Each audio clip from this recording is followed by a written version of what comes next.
Praise the Lord. இந்த வசனத்தின்படி ஆவியானவர் ஒரு குடும்பத்தில் நடந்த ஒரு சின்ன சம்பவத்தை நினைப்பூட்டுறாரு. அது என்னென்னா பாருங்களேன், அவங்க கல்யாணம் ஆகிட்டு அவங்களுக்கு ஒரு குழந்தை பிறந்தது. அந்த குழந்தை பலவீனமாக இருந்தது.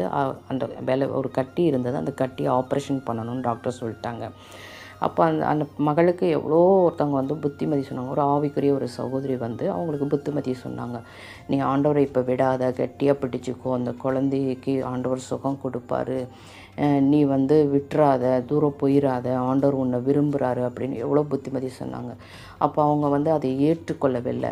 அப்போ நாளாக நாளாக குழந்தைக்கு பிரச்சனை வரும். மறுபடியும் டாக்டர் செக்கப் பண்ணி சொன்ன உடனே அப்போ இவங்க ஆவிக்குரிய சகோதரி புத்திமதி சொன்னதை ஃபஸ்ட்டு அவங்க எப்படி எடுத்தாங்கன்னா, அதை நான் ஏன் கேட்கணும் அப்படின்னு அவங்க நினச்சாங்க.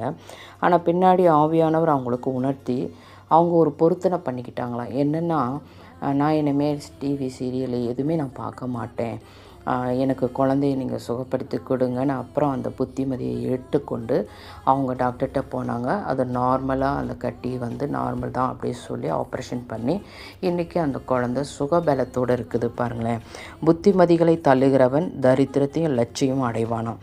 அப்போ நம்ம தரித்திரன்றது ஆவிக்குரிய ரீதியில் பார்க்கும்போது நம்ம கீழே போயிடுவோம், கீழே விழ தள்ளிடும்.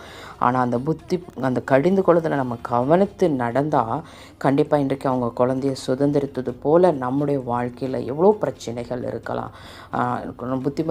ஆவிக்குரிய புத்திமதி சொல்லும் போது நமக்கு விசனமாக இருக்கும், கஷ்டமாக இருக்கும்.